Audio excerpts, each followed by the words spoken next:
Very good Monday to everybody and welcome to today's European Outlook. It is the first of the working week once again, and it was a good live stream yesterday evening. It went on for a full hour and 18 minutes, so it was an epic one. There was a lot of things to cover, so I'll leave a link in the description below if you happen to miss that. This was the snow cover looking out the front window of Marfogan Weather HQ back on Saturday afternoon. Then on Sunday afternoon it looked like this. And by this afternoon, it looked like this. So we have now wiped out the snow cover across this region. We have seen that take place across many areas. Really only highest elevations holding on to the snow. We've seen issues with flooding due to strong southwesterly winds that have been ushering in the milder conditions. These were the overnight minimums this morning. And you can see that it was generally above freezing up the western flank of the continent. Increasingly cold across central and eastern areas of the continent. And we will be seeing some notably cold temperatures, I think, throughout the next week and beyond across central, eastern and northern portions of the continent. So looking at the month of January so far through the 12th of January, that is, and away from the Yukon and Alaska, it has been a very mild beginning to 2026. This is how Europe is looking. So through the 12th of January, this is how it's looking. And despite the fact that we've got the milder conditions with some pretty gusty winds, it has to be said, associated with a fairly deep low that is whistling on by to the west-north of the UK, we're going to introduce colder air, albeit it's Atlantic air, so we're seeing westerly winds return to the pattern. We're going to see one area of low pressure after another sweep in, but it's not an overly mild setup. And we do have some interesting things to look at in the models. If we look at the snow projection of the GFS, so this is total accumulation through the upcoming period. And you can see that we're reintroducing snow across the UK, particularly the northern half, and particularly so over higher elevations. But nevertheless, as we progress through the next 10 days or so here, you can see how snow is not gone from our general pattern here. Like I said, it's going to be more of a westerly, cold-driven pattern. We do have some relatively chilly conditions re-establishing over the central and eastern North American continent, and therefore with these areas of low pressure transporting moisture, wind and precip towards the European continent, we are also going to be seeing some colder air associated with these areas of low pressure. So a different flavour of Atlantic weather compared to what we've seen through the first half of December. We were, generally the flow was more of a kind of south to southwesterly, which brought some, exceptionally mild temperatures both by day and by night. So yes, we are not necessarily moving into a particularly warm setup here. So these were the minimums this morning according to MeteoSeal. These are the current temperatures. And you can see here that it is generally on the mild side across the western side of the continent, central, eastern, as well as northern Europe, remaining quite cold as can be seen here. Let's look specifically at the UK and Ireland then. You can see here that what a marked difference compared to just a few days ago, where we're talking about 7s and 8s up at Altnahara and Wick, 9 here at Tain, not here at Tain, but nearest station to here, and also Loch Lascarnick at +6, 7 at Aviemore, and then we're generally talking about kind of mid to high single figures across northern England, southern Scotland, and then into the low teens across parts of 10, 11, 12 Celsius widely across South Wales and southern England, southern Ireland, up the eastern side of Ireland as well. Just a little bit cooler across the northwest of the Republic of Ireland and Northern Ireland as well. I want to show you this here, though. This is quite interesting. This is the 500 millibar geopotential heights according to the GFS ensemble for the upcoming 5-day period.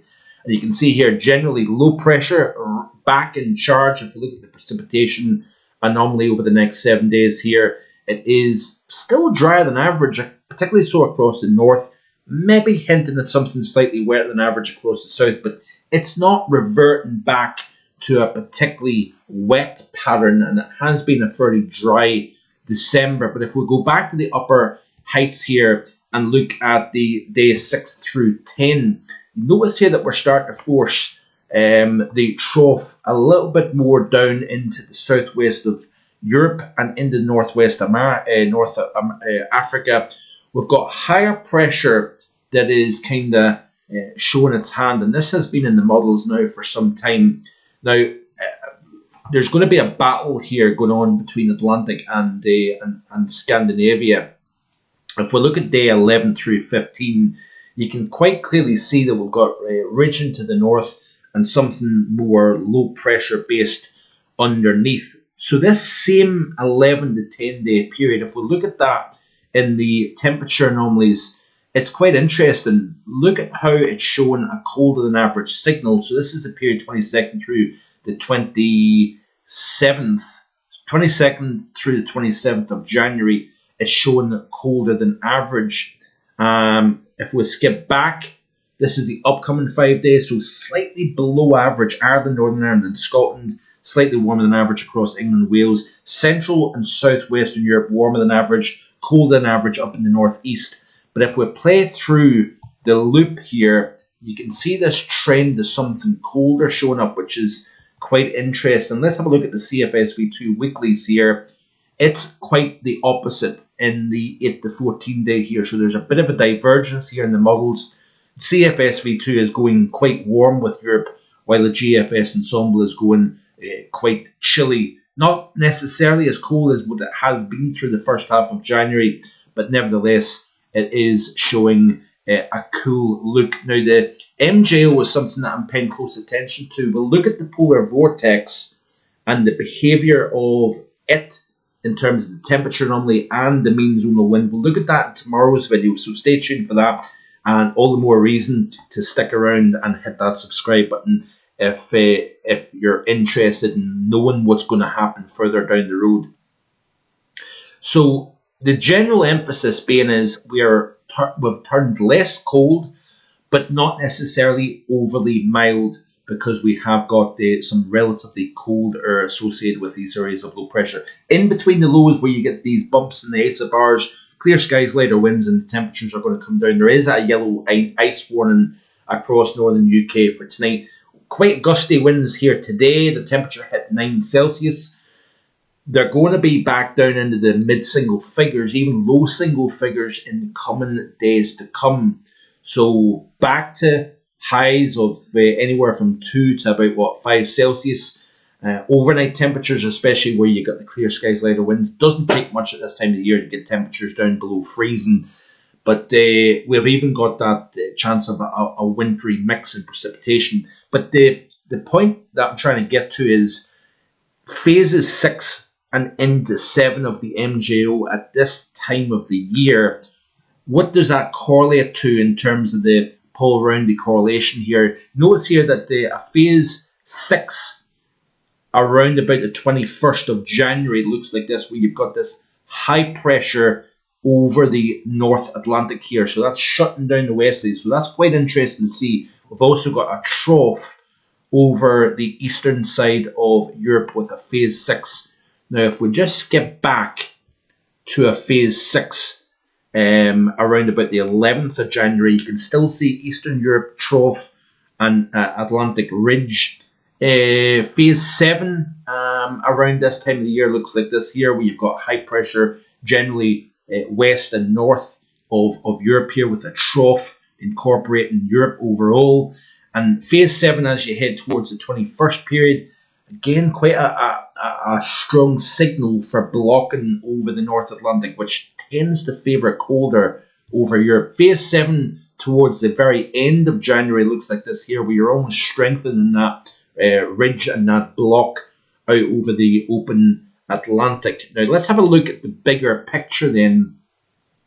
We'll look at the GFS ensemble and look at the 500s, and let's look at the North Hemisphere view and see what it is indicating here with regards to blocking here. So you can see here, upcoming 5 days, we've got the trough generally over the UK and Ireland. We still have a resemblance of higher pressure extending from the central North Atlantic east of Newfoundland up into Greenland here. We've got a lot of high pressure over the Kara Sea region here of the Arctic. Notice here that we've got a ridge up the west coast of North America. That's sending this trough into the eastern United States. Days 6 through 10 looks like this here. You notice the amount of positive heights up into the higher latitudes here. That trough now centered more over Iberia as opposed to the UK and Ireland here. So strengthening this high on the north region of Scandinavia, then it forces heights,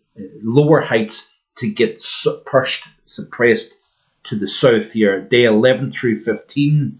Again, you see this persistence in pressure, strong pressure up over the high latitudes, the Arctic.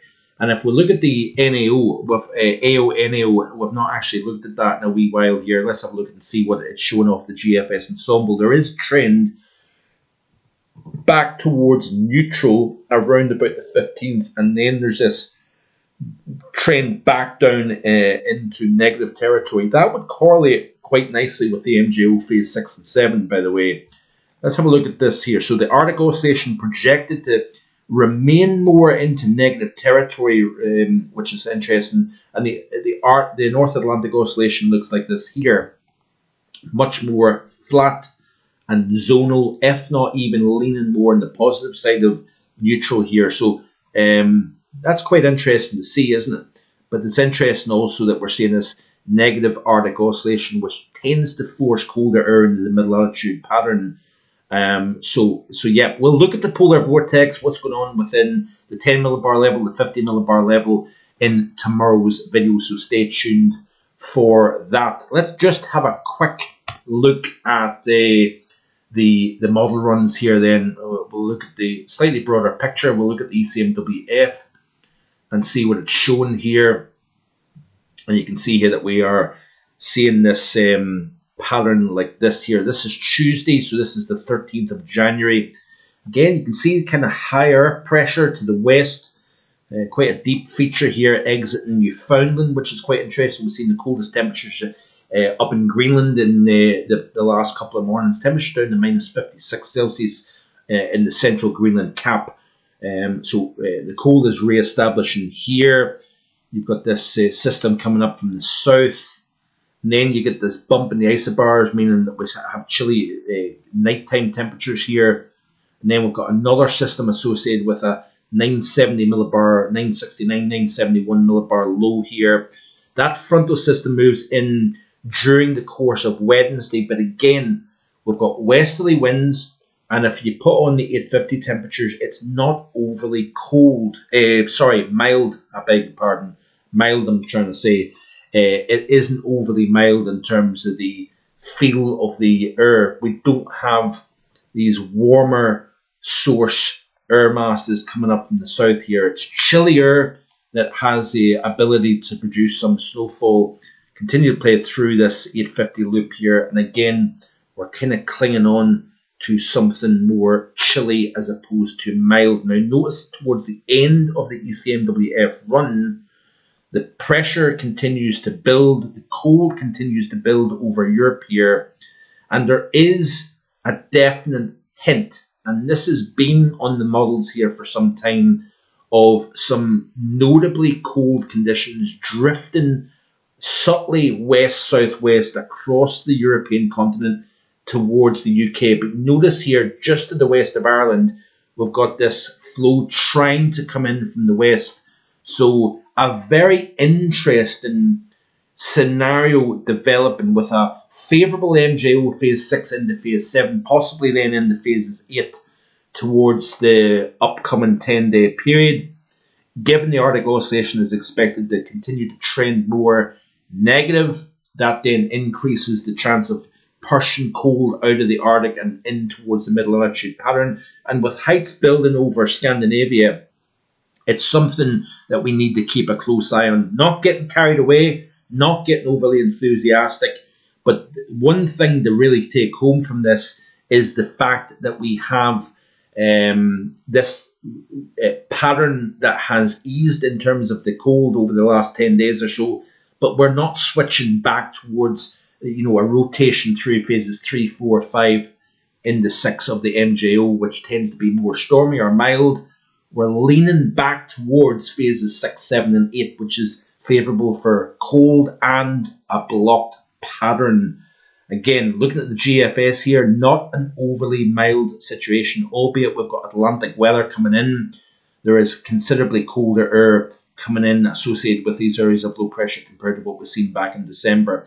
And like the ECMWF, there is definitely a suggestion of colder conditions trying to drift underneath that ridge towards the western side of Europe here. So certainly this mild forecast that I had for the month of February may be on a shaky nail, but we'll wait and see what happens. And I said this in the live stream yesterday. Quite honestly, the last 2 Februaries, so the past 2 winters, the back halves have stung me. I thought we would see more of a colder February. That quite often has been the opposite in recent years. But could we have something slightly different? I've went for a mild February. And quite honestly, I don't mind it being a busted forecast if we end up having a cold February. And I've said a mild February. December's played out well. January appears to be playing out quite well with a colder than average outlook overall for January. I think that's going to be the case. We will lean towards a colder than average month of January and start of 2026. But certainly, there is certainly a lot of things to consider, look at. Let's just quickly, before we look at anything, before I close the video today, let's have a quick look at the snow scenario of the GFS model here. So let's have a look and see what it's indicating. By the way, temperatures in Denmark yesterday morning, I believe it was yesterday morning, minus 19.4 in central Jutland region. That is Denmark's coldest January low since 2003. So 23 years. You have to go back to 2003, the last time we've seen temperatures as low over Denmark in the month of January, which I thought was rather interesting. So let's have a look and see what the snow depth chart looks like of the GFS model, and then we will round up there. Is it going to let me look at this? As per usual, it runs rather slowly, which is a little bit irritating. Has the GFS 850 temperatures updated, I wonder? So this is London. Pretty much bang on average right the way through the 27th, 28th of January. If you notice here, the red line is the average. The white line is the mean of all members of the GFS run here. And it's almost bang slap average, which is interesting. Again, no signal for anything particularly warm or particularly cold in the model. Same goes for Inverness. We do see another drop off early on over the coming days, and then it flatlines right on the average. That's the GFS 850 temperatures for both London and Inverness. Let's go back to the model and see what it's showing. Right, so this is snow depth. This is as of Tuesday the 27th. Let's go back to the current and see what it's indicating here. And again, with the colder westerly winds here, it's not really suggesting much, I don't think. Is it caught up? No. So it's not indicating a great deal in terms of snow. Let's have a look at the ECMWF and see what it's indicating. And then we'll round up there. So the ECMWF, not overly enthusiastic, perhaps trying to put down a little bit of snow over moderate to high ground over the next few days here. Has a little bit over South Wales, but yeah, nothing overly exceptional. We've got a westerly driven pattern back into play once again, but a fairly chilly westerly wind, it has to be said, with temperatures a little bit below average across the north, a little bit above average across the south of the UK. So anyway, enjoy the rest of your Monday. Stick here on the channel, greatly appreciate it. Like, share and subscribe, and leave a comment as well, and I'll see you tomorrow with more. Bye for now.